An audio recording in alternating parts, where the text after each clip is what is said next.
Tirar do topo aqui. Começou? Ah! Tá bom então, vamos lá. Vamos conversar. Final de sexta-feira, não é? Eu comecei o dia hoje lá no Exército, na 5ª Divisão do Exército, aqui em Curitiba, lá com o General Tomás. E a partir de agora nós vamos começar a conversar sobre alguns assuntos que foram importantes nessa semana. Nós estamos terminando aqui a sexta-feira em Curitiba, aqui no meu escritório. Desculpe aí que a minha persiana aqui está um pouco maltratada, não é? Mas é o meu escritório aqui em Curitiba e nós vamos conversar sobre os assuntos importantes dessa semana. O que nós tivemos nessa semana? Na terça-feira tivemos julgamento lá no Supremo Tribunal Federal, em que duas ações impetradas, né, buscando libertar o presidente Lula, foram rejeitadas. A primeira, referente ao triplex de Guarujá, 4-1 foi o placar. Depois uma outra que dizia respeito ao juiz Sérgio Moro, não é? Que a decisão estaria comprometida em função da suspeição do juiz Sérgio Moro à época. Essa o placar 3-2. Então, o ex-presidente continuou preso. Mas teremos ainda uma terceira ação impetrada pelos advogados do ex-presidente, que será julgada provavelmente em agosto, que diz respeito à suspeição ainda em razão dos vazamentos ocorridos, né, desses vazamentos criminosos que ocorreram. O que é importante em relação aos vazamentos é a investigação. É preciso chegar, eu tenho que apostar na competência da nossa Polícia Federal para buscar mesmo, encontrar o responsável pelo vazamento. Porque o que está ocorrendo? Esse dono aí do site de notícias do Intercept, o senhor Glenn, que já foi expulso de 2 países e hoje vive no Brasil, eu entendo como um receptador do produto de um crime. Não existe a receptação? Existe. Na jurisprudência brasileira, existe a receptação, que é crime. Neste caso, eu considero ele um receptador. Por quê? Porque ele está trabalhando com o produto do roubo.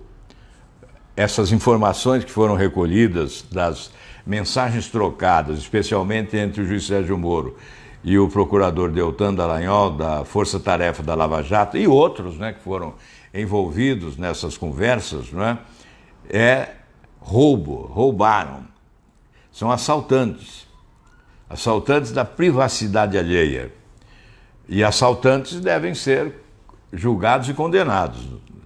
Agora é preciso descobrir quem são eles. O senhor Glenn alega ser jornalista, que faz jornalismo. Esse tipo de jornalismo é pernicioso, mas que aceita informações criminosas e não quer acusar o criminoso. Portanto, nós respeitamos o sigilo da fonte, é da legislação nacional, é da lei de imprensa, mas é preciso investigar. Já que o senhor Glenn não quer entregar a fonte, a polícia tem que ir atrás e descobrir, apontar o criminoso para que ele seja julgado.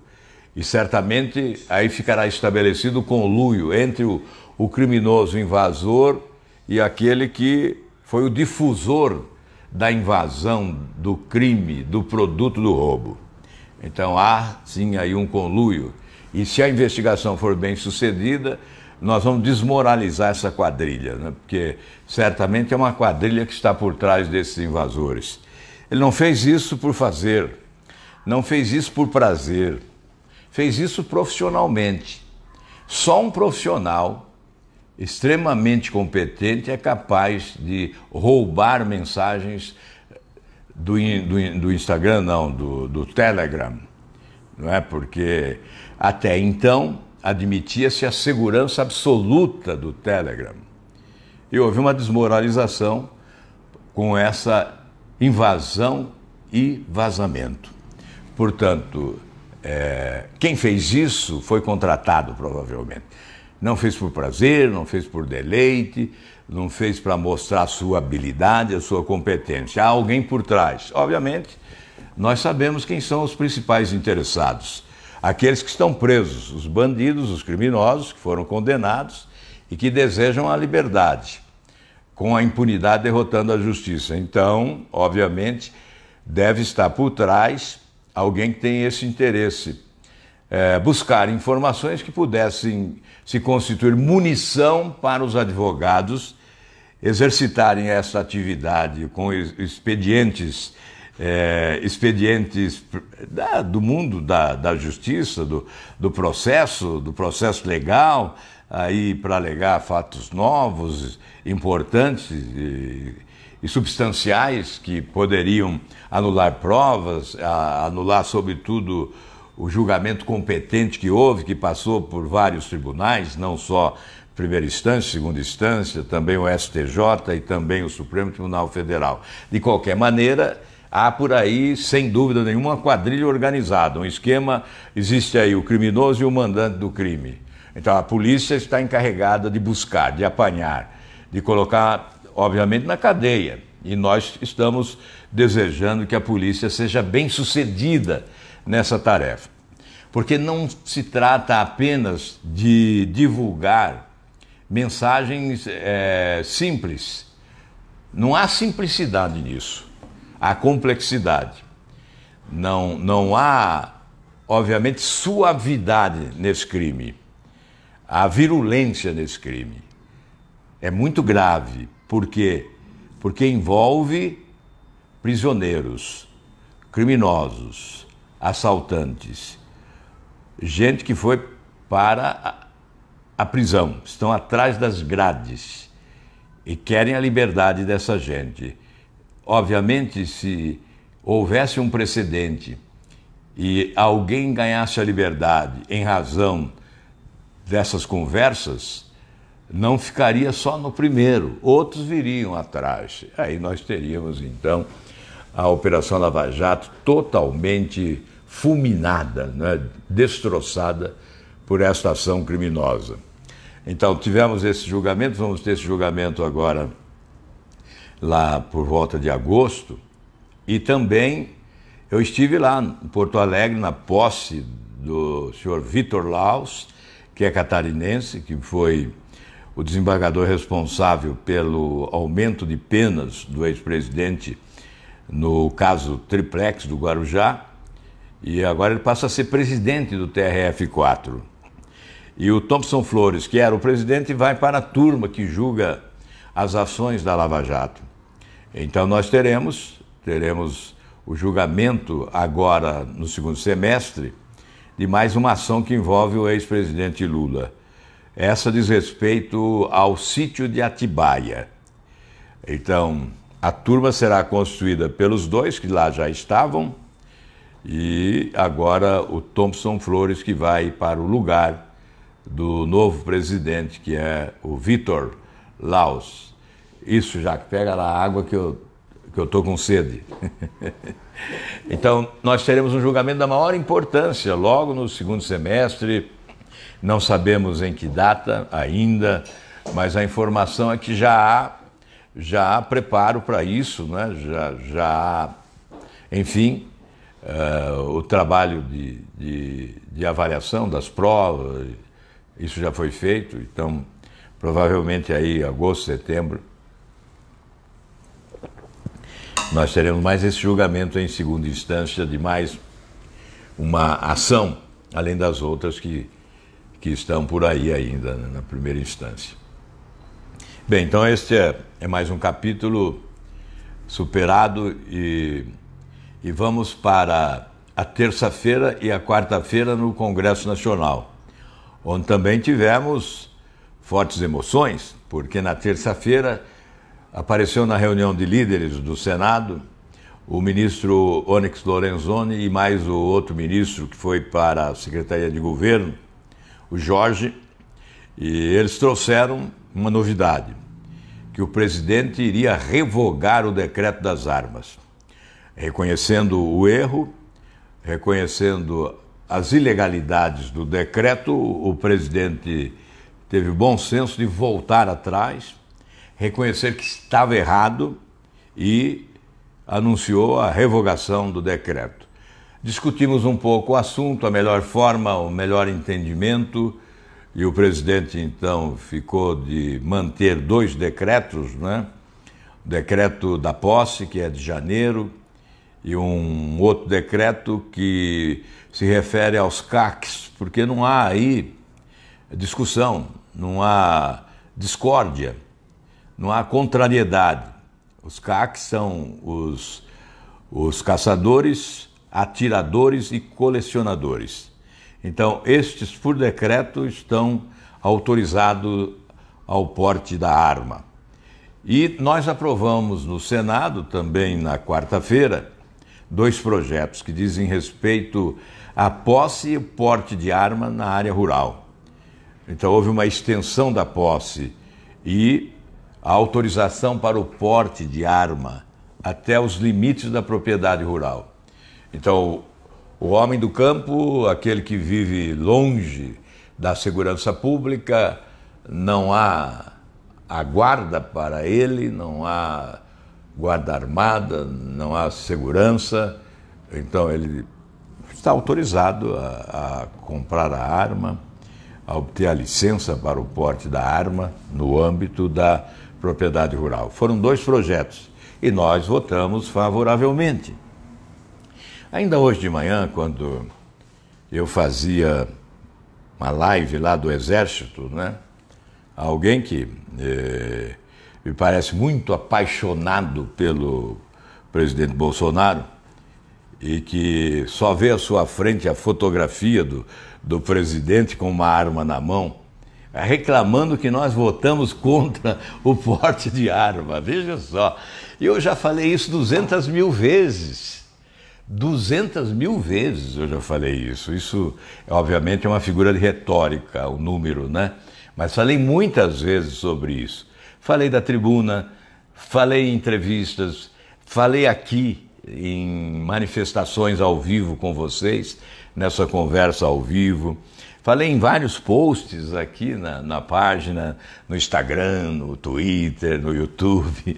E o cidadão vem, não, você traiu porque você votou contra o decreto das armas. Eu não votei nenhum decreto de arma. O decreto que nós votamos é um decreto legislativo, porque o decreto do presidente, mais uma vez eu vou dizer, decreto presidencial não é submetido ao Congresso. Nós não votamos decreto presidencial. Há decretos que são legais, constitucionais, quando tratam de competência exclusiva do presidente da República. Mas há decretos que são inconstitucionais, que são ilegais. É o caso, o decreto das armas. Qualquer aprendiz de direito, estudante de direito sabe que é um decreto ilegal, porque é uma matéria para projeto de lei. E por isso, um decreto não é submetido ao Congresso, não pode ser votado por um senador. O que eu votei e outros senadores votaram foi um decreto legislativo de autoria de um senador, do senador Randolfo Rodrigues e outros. Esse decreto foi apresentado sustentando as ilegalidades existentes no decreto do presidente e pedindo, obviamente, a suspensão dos seus efeitos. A suspensão dos efeitos. Aí teria que passar ainda pela Câmara dos Deputados. Se a Câmara rejeitasse o decreto legislativo, vigoraria o decreto do presidente. E depois ainda teria um julgamento no Supremo Tribunal Federal, porque lá já estavam várias ações diretas de inconstitucionalidade. Então o Supremo também se manifestaria. E se o Supremo decidisse pela inconstitucionalidade, o decreto não ficaria de pé. Então, olha, se quiser me atacar, me agredir, pode à vontade, mas use outro pretexto, porque esse foi enterrado, principalmente, foi sepultado, principalmente quando o presidente Bolsonaro reconheceu o seu erro e teve o bom senso de revogar o decreto. Então, não se fala mais disso, pelo amor de Deus, tem tanta coisa importante no país acontecendo e que é muito importante que todos nós destaquemos as coisas importantes e estabeleçamos as prioridades, o que é prioridade para o povo brasileiro. Nós estamos vendo aí uma economia afundando, os indicadores econômicos todos apontando para baixo e temos que trabalhar isso, as reformas importantes para fazer com que a economia se renove, né? Que a economia ganhe energia, se torne dinâmica e possa crescer. O desenvolvimento econômico depende do crescimento econômico, então, para gerar emprego, etc, etc. Então, isso tem que ser uma preocupação de todos nós. Bem, então, neste dia de quarta-feira, eu já falei do projeto de lei que nós votamos, que é projeto de lei com origem no Senado Federal, né? No Senado Federal, já anterior, inclusive, à eleição do presidente da República. É um projeto de lei que autoriza o porte de arma no âmbito da propriedade rural. Esse foi votado, eu votei favorável. Foram dois projetos, a extensão e depois o porte. A extensão da posse até o limite da propriedade rural e também o porte, e reduzindo a questão da idade também para 21 anos das mulheres.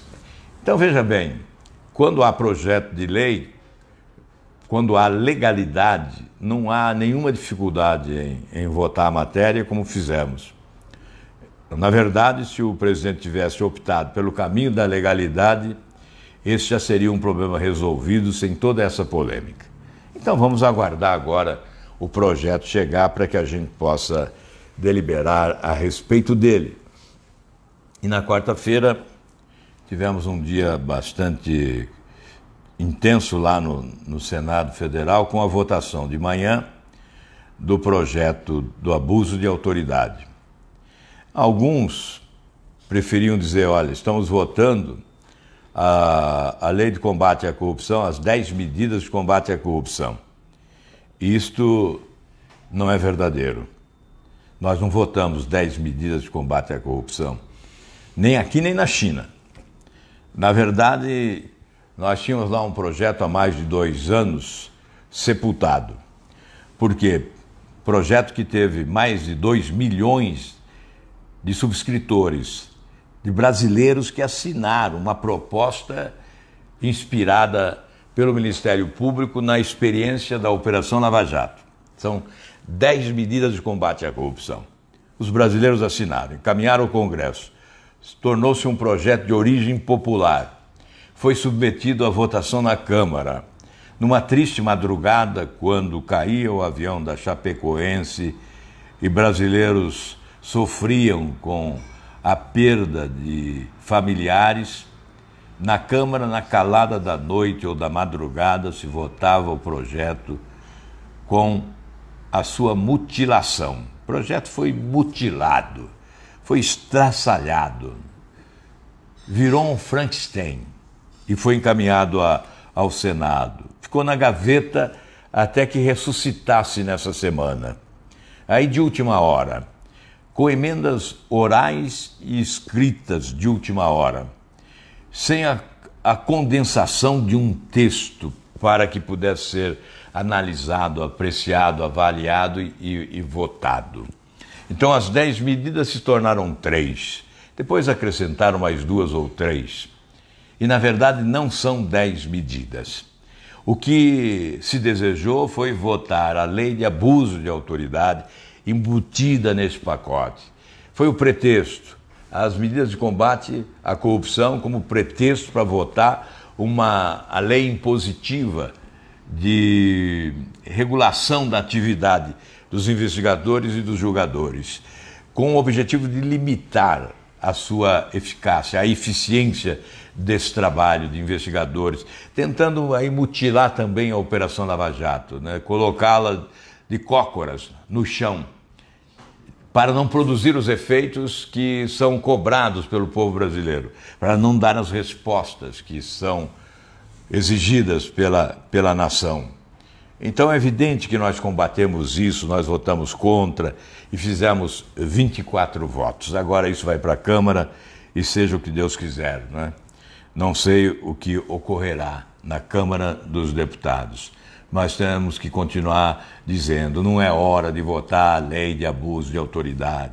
Ninguém é contra a se estabelecer normas que sejam rigorosas para impedir abusos de autoridade. Mas a autoridade não é só o promotor, o procurador e o juiz, como quiseram. Não, todos que exercemos essa atividade política com mandato e somos considerados autoridades para os benefícios e não somos considerados autoridades para os abusos que são eventualmente cometidos por governantes no município, no estado e na União, por legisladores no município, no estado e na União, a autoridade política, as autoridades do setor policial, por exemplo, do executivo em várias áreas, Receita Federal, IBAMA, enfim, todos aqueles que são considerados autoridades, não é? Devem ser submetidos a uma legislação que trata do abuso de autoridade, e não apenas os investigadores e os julgadores. Aí fica claro, fica visível, fica patenteado que é parte de uma conspiração. E veja como é preciso entender como uma conspiração contra a Operação Lava Jato. Isso não aconteceu isoladamente. Enquanto se colocava às pressas para deliberação e queriam já levar para o plenário, não era nem para a comissão inicialmente, mas aí se fez de manhã na comissão e à tarde no plenário do Senado, no mesmo dia, né? Essa eficiência não existe sempre lá, né? É uma eficiência que denota um objetivo que pode ser escuso, né? Como foi parte de um capítulo dessa novela da conspiração. Sem dúvida, por quê? Enquanto lá no Congresso, no Senado, se votava abuso de autoridade, no Supremo se apreciava os habeas corpus requeridos, né, pelos advogados do ex-presidente para soltá-lo e desmoralizar a Operação Lava Jato. E, ao mesmo tempo se agredia de forma violenta, com ameaças, os agentes públicos mais destacados da Operação Lava Jato, que são os procuradores, entre eles o Deltan Dallagnol, e juízes como o Sérgio Moro, que hoje é ministro da Justiça. Então, veja bem, no Supremo, no Congresso, e os ataques, que partem de vazamento criminoso. Então, veja que há uma concatenação, há uma relação estreitada entre as várias ações que se constituem parte desse projeto conspirador contra a Operação Lava Jato. Então nós temos que continuar atentos, combatendo a corrupção e combatendo organizações criminosas, quadrilhas instaladas e coadjuvantes de criminosos, pistoleiros do mal. Nós temos que combatê-los e combater também essa tentativa no Legislativo de estraçalhar a legislação para favorecer os criminosos, para fazer com que se restabeleça aquele cenário de impunidade que nós assistimos no Brasil durante todos esses anos. E agora, se há uma boa notícia na semana, eu tenho que dizer aqui, porque nessa questão nós obtivemos só 24 votos no Senado, e agora vai para a Câmara, mas tivemos uma confirmação do compromisso e da promessa. Isso foi diante dos líderes de todos os partidos lá no Senado, na reunião de líderes, e quando nós pedimos que se confirmasse uma promessa feita anteriormente no particular, do Rodrigo Maia com o presidente Davi Alcolumbre comigo, de que nós teríamos a votação do meu projeto que acaba com o foro privilegiado lá na Câmara. E aí, por telefone, diante de todos os líderes, o presidente Davi Alcolumbre ligou para o presidente da Câmara e ele reafirmou o compromisso e marcou para esta semana agora, essa próxima semana, na reunião de líderes lá da Câmara, com a nossa presença, eu estarei lá e o presidente Davi também disse que irá, para anunciar oficialmente a votação do projeto que acaba com o foro privilegiado para mais de 55 mil autoridades. E marcaremos a data no mês de agosto. Será no mês de agosto, portanto. Eu acho que é um avanço e acho que já posso dizer, né, que o foro privilegiado está, portanto, com os seus dias contados. Que Deus nos ajude a cumprir essa missão até o fim e que nós possamos, depois desse passo, comemorar a consagração de uma nova justiça no Brasil, onde todos nós seremos iguais perante a lei. Bom, mais um fato desta semana. Nós fomos a um jantar convidado pelo senador Marcos Duval, que é do Espírito Santo e que é o relator lá no Senado Federal das medidas de combate ao crime, à corrupção e à violência, do ministro Sérgio Moro. Esse material, esse pacote, assim denominado, foi subscrito por senadores.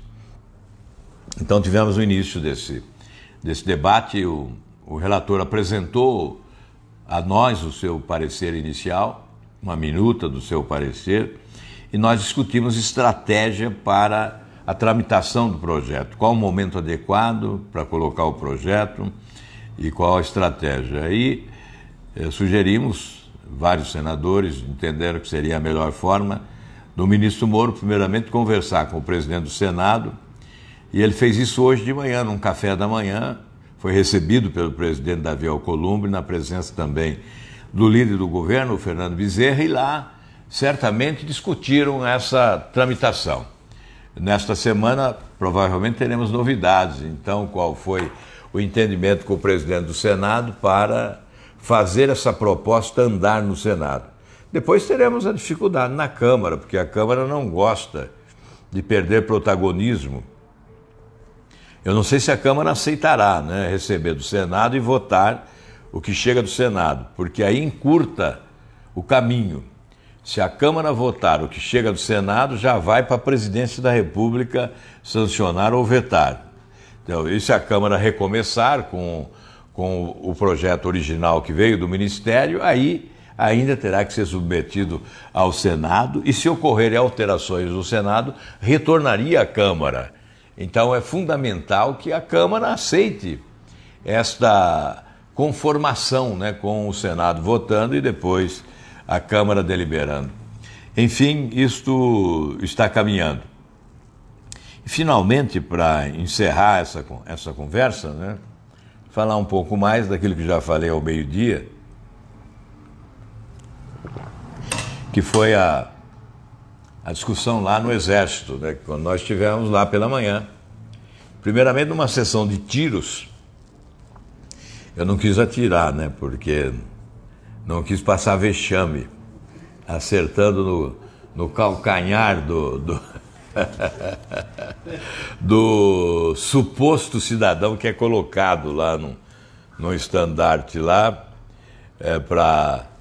para os atiradores acertarem, né?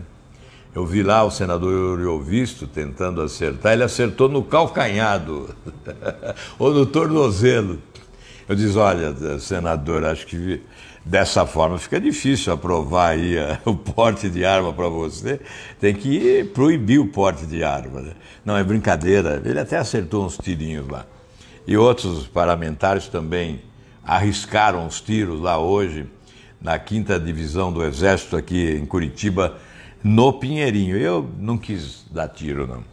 Enfim, os tiros que eu dou são outros, né? São de outra natureza.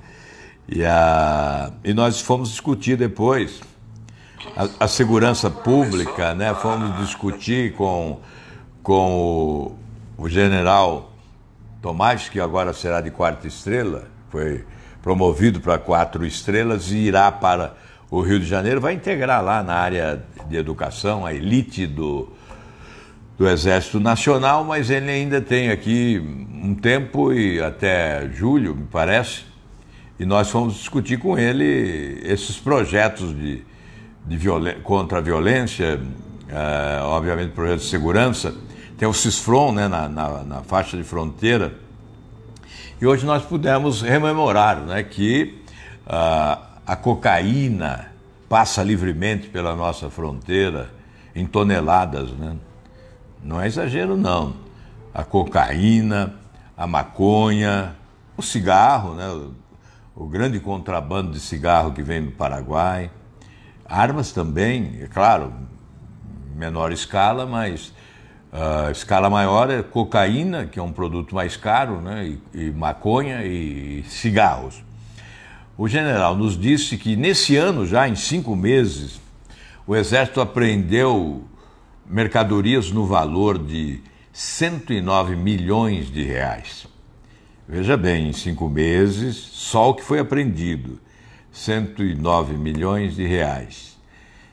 Produto do contrabando, do tráfico de drogas.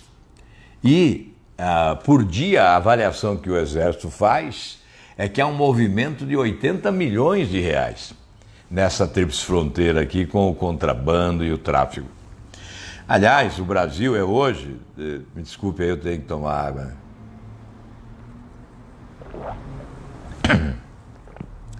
O Brasil hoje é o segundo consumidor do mundo de drogas, especialmente maconha e cocaína, porque o crack, segundo o general, é uma droga mais barata e se tornou no Brasil a droga do cidadão ali de rua, que é jogado numa calçada como um farrapo humano, né, o indigente. Se tornou droga de indigente. Então os traficantes na favela não se preocupam com o crack. Eles querem ganhar dinheiro com cocaína e com maconha. Obviamente existem outros entorpecentes, né? Mas especialmente cocaína, é o grande volume, é cocaína e maconha. E o Brasil se tornou o primeiro país do mundo no tráfico de drogas, como passagem, né, da droga para outras nações, especialmente para a Europa, né?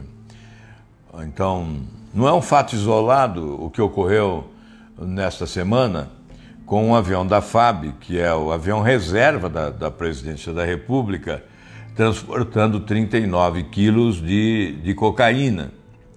Então, isso revelou também a insegurança que há.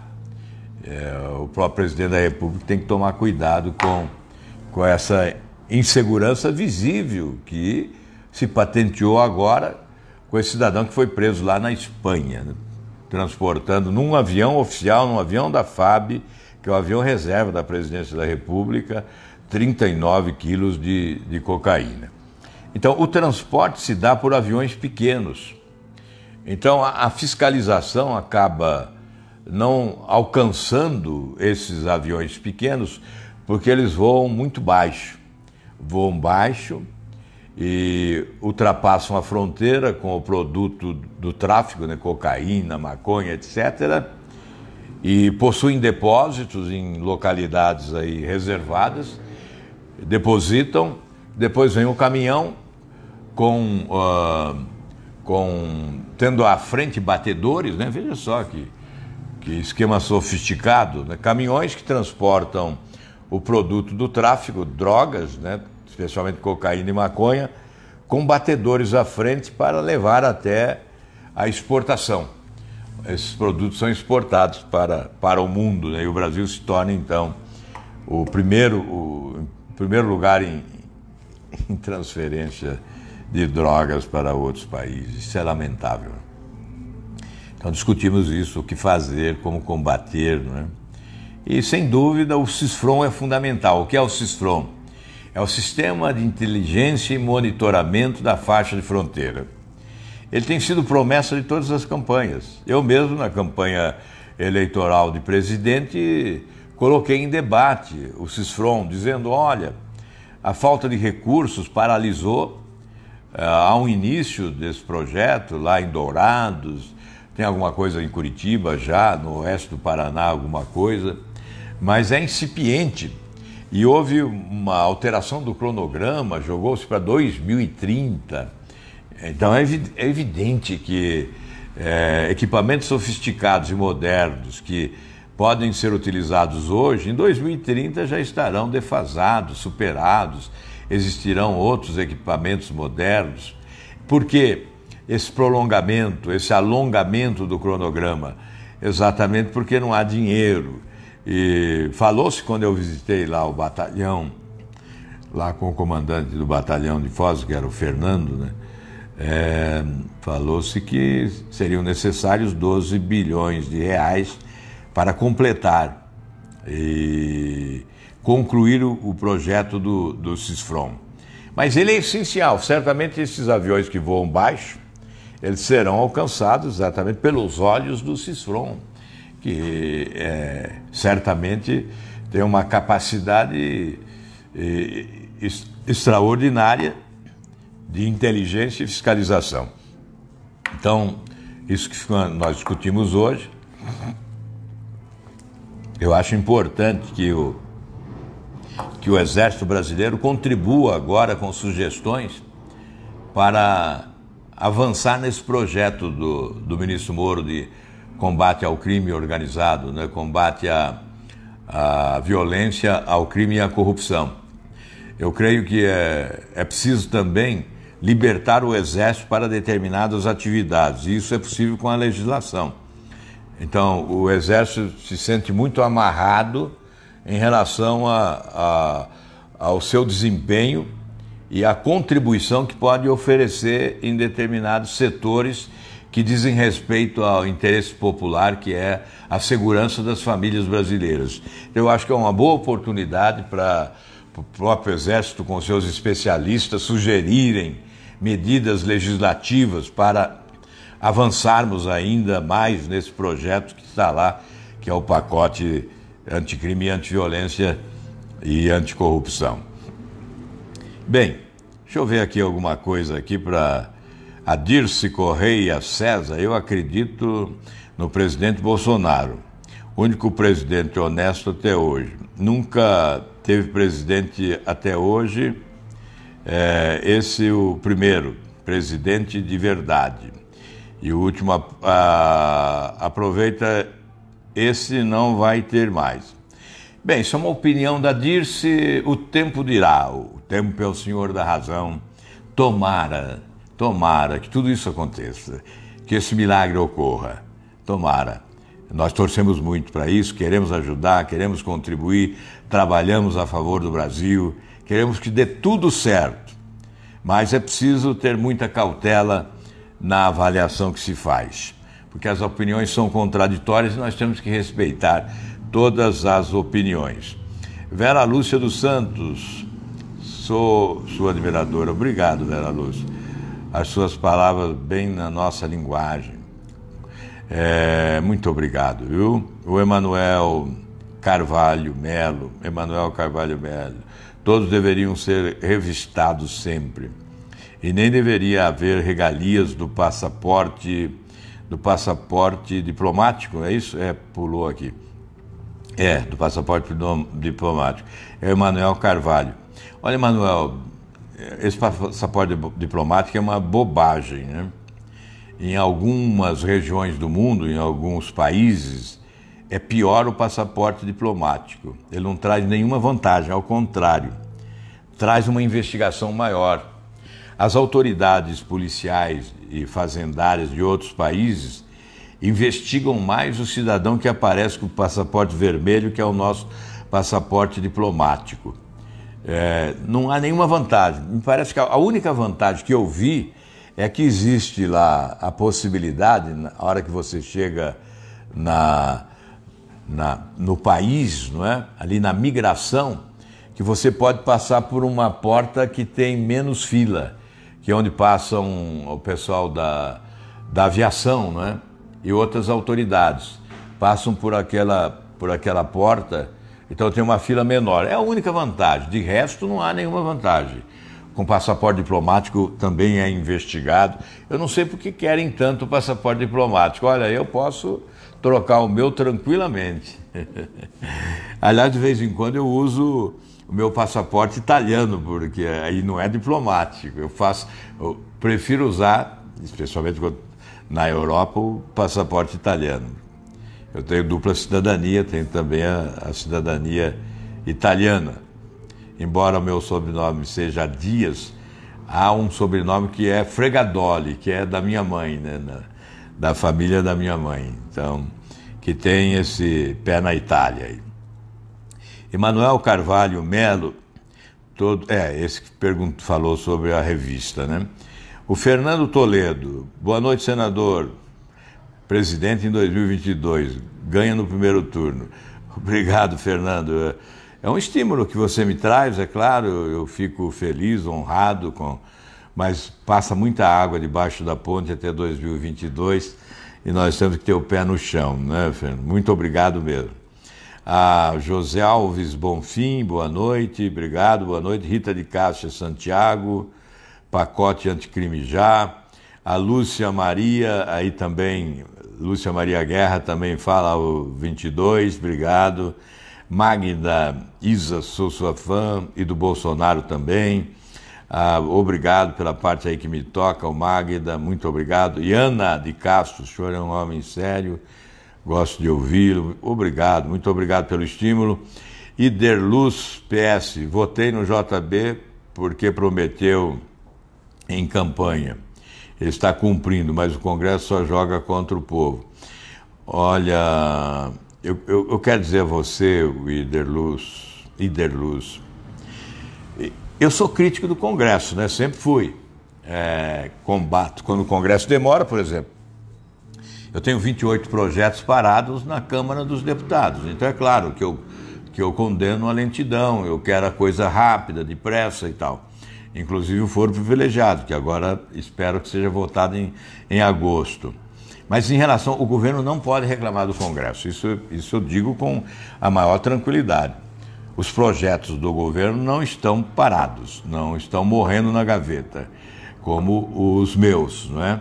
Em relação ao governo, e todos os governos, o Congresso sempre foi muito submisso, eu diria. Eu dizia até nos governos do PT que o Congresso era uma espécie de almoxarifado, que o governo ia até lá e buscava o produto que queria a qualquer momento, a qualquer hora. Então eu acho que é uma campanha, eu considero uma campanha sórdida, essa que é movida por algumas pessoas que tentam jogar toda a população contra o Congresso, para justificar a paralisia de determinados setores do governo, joga no Congresso. Na verdade, vamos lá, o governo só mandou a reforma da Previdência, mas não mandou uma reforma perfeita. Foi uma reforma elaborada apressadamente. Quando se chega ao governo, já se deve ter as principais reformas, os principais projetos prontos, e não ocorreu isso. Então a reforma foi elaborada às pressas e apresenta defeitos que estão sendo corrigidos, ou pelo menos tenta-se corrigir na Câmara dos Deputados esses defeitos. Por isso demorou um pouco, mas já está ali na marca do pênalti para que o gol ocorra na Câmara, está para ser votada. Deve ser votada breve ali na comissão especial e depois no plenário, e aí virá para o Senado. A outra proposta do governo foi buscar dinheiro, né? 248 bilhões,9. Muita gente não queria aprovar, eu defendi desde o primeiro momento, embora fosse um projeto superfaturado, com cerca do dobro do que o governo necessitaria, mas nós aprovamos, o Congresso aprovou, colocou no caixa do governo o dinheiro, quer dizer, o governo vai endividar mais o país, né? Vai lançar títulos para obter esse dinheiro.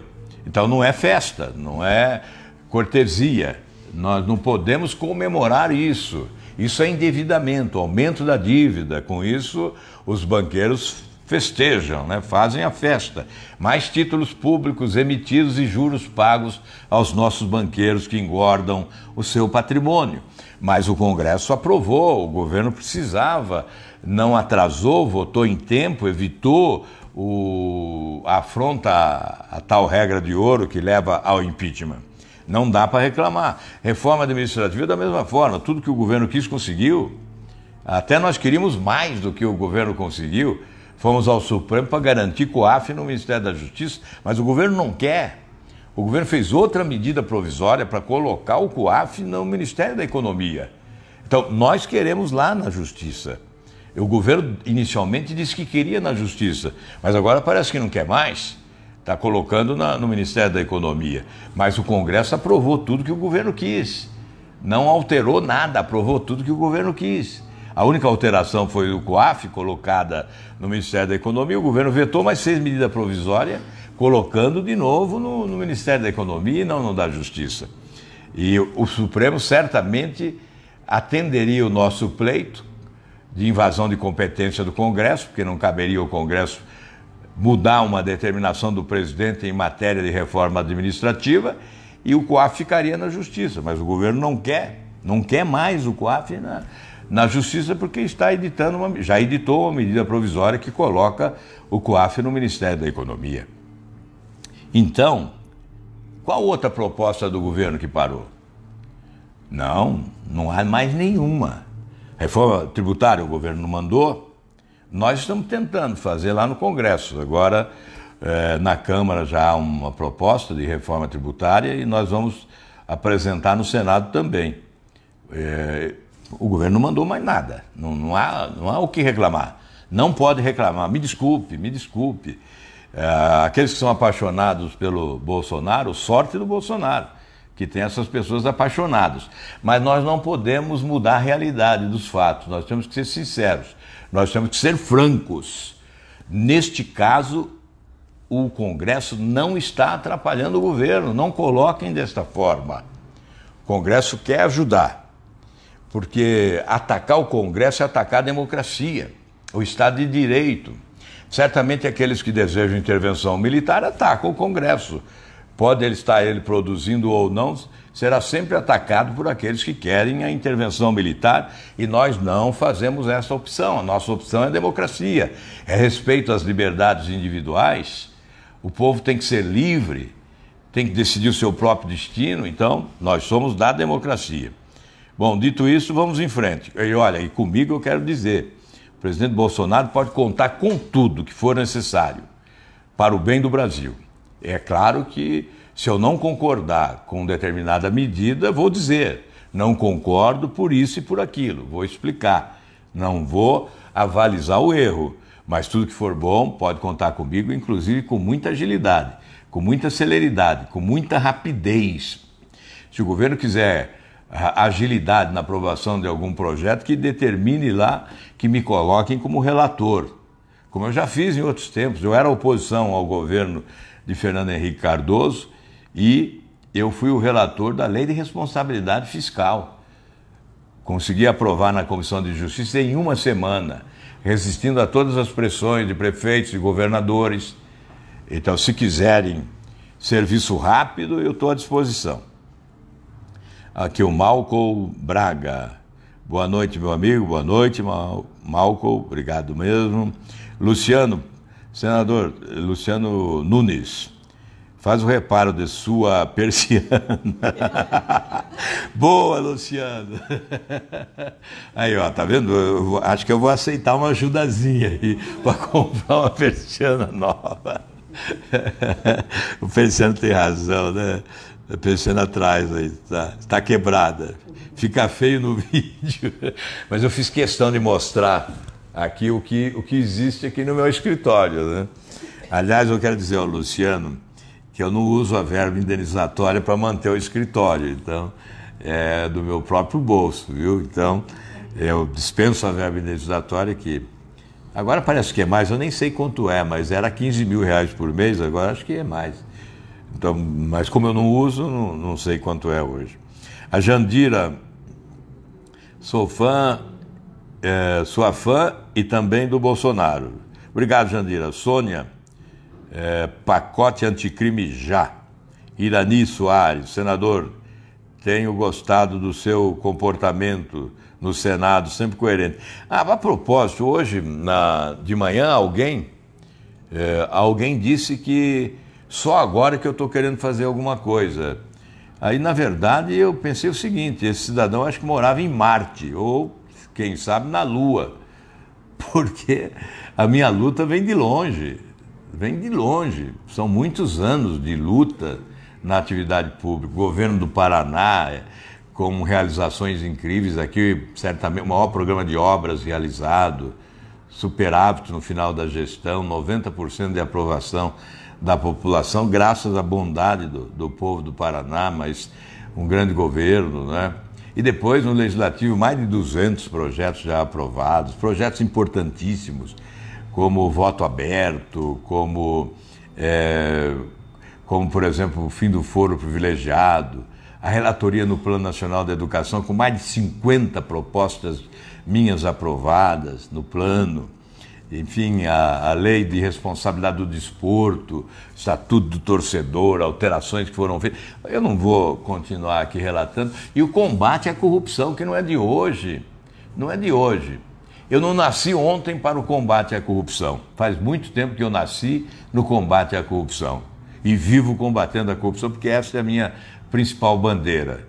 Me exponho, eu apanho, eu sofro as consequências, mas não fico dizendo que eu estou sendo ameaçado. Isso é uma bobagem.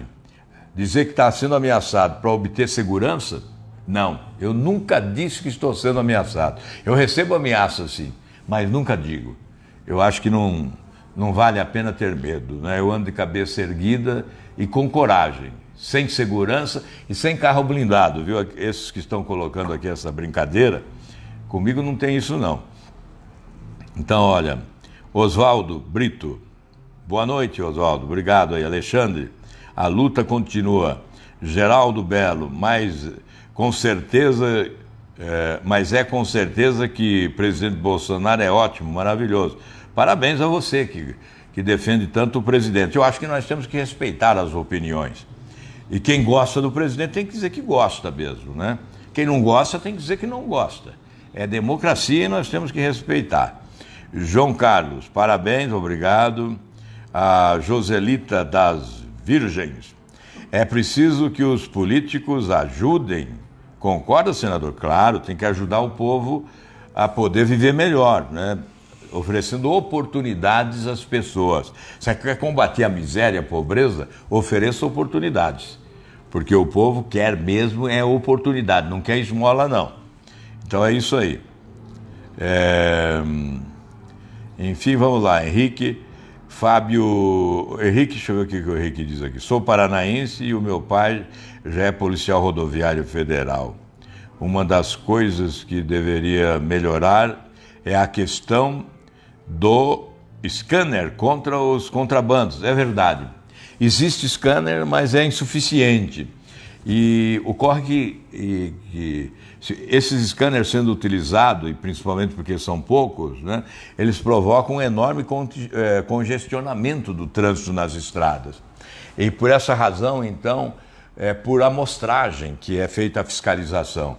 Nem todos os caminhões carregados, né, transportando produtos, passam pelo scanner, porque não há... se passarem todos, fica uma fila enorme, aí congestionando o trânsito. Então você tem razão. É a experiência de quem tem o pai na atividade. Fábio Piccioli, obrigado, senador e próximo presidente da República do Brasil, por nos atualizar sobre o Senado. Tá? Muito obrigado, viu, Fábio, pelo estímulo aí, é mais um estímulo.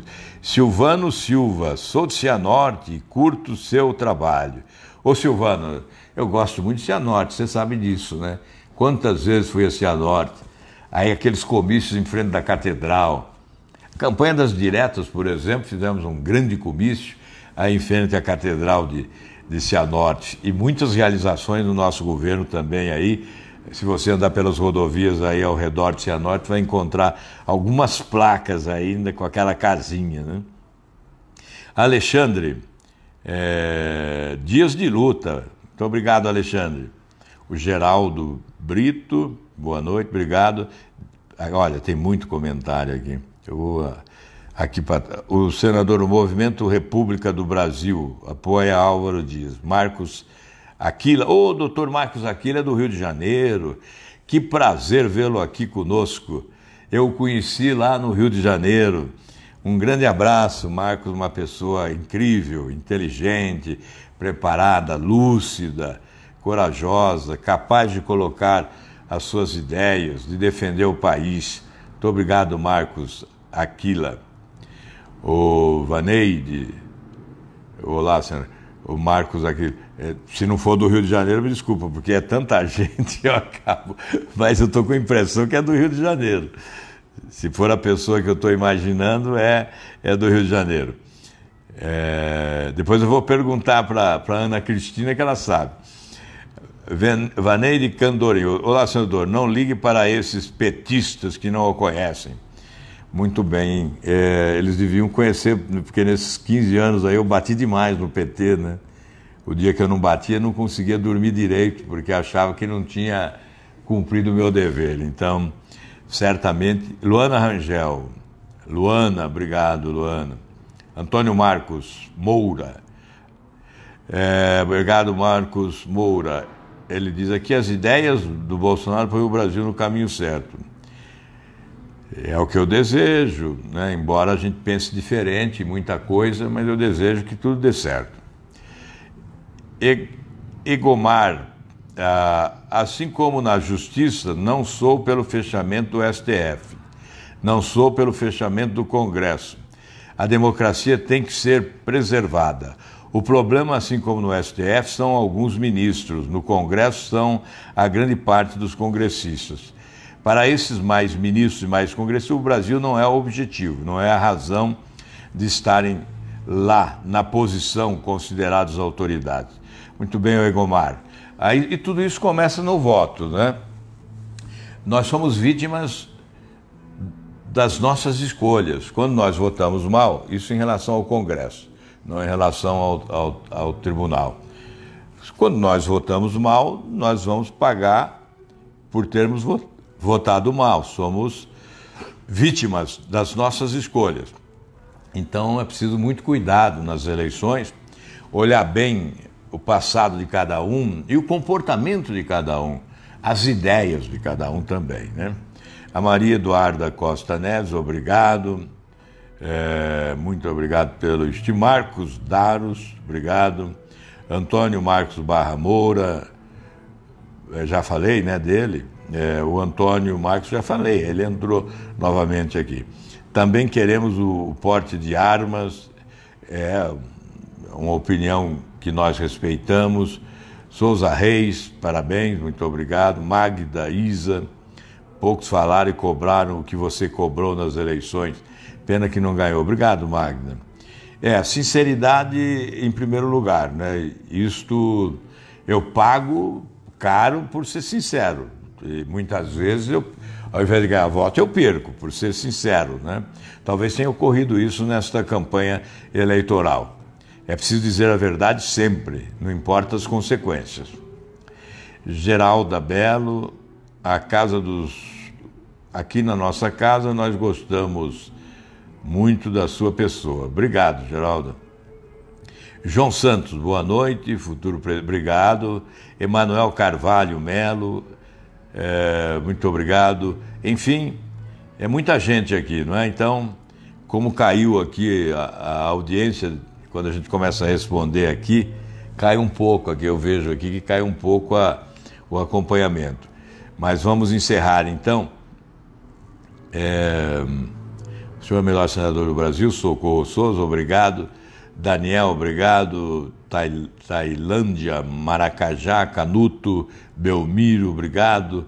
Rita de Cássia Santiago, Elber Neto, enfim, Maida Dalto, obrigado a todos, muito obrigado mesmo. Um grande abraço a todos vocês. Hoje eu fiz essa live aqui da minha mesa de trabalho aqui no escritório de Curitiba, com essa belíssima visão aqui atrás, dessa belíssima persiana, mas logo, logo nós vamos melhorar a persiana também. Grande abraço a todos, muito obrigado aí, felicidades, um ótimo final de semana, que Deus proteja todos vocês. Apenas uma palavrinha só, me ajude aí, tá? Multiplique aqui os seguidores. Eu quero agradecer que nós estamos liderando o ranking da política nas redes sociais, no Senado, primeiro lugar, já há várias semanas. Agradeço de coração.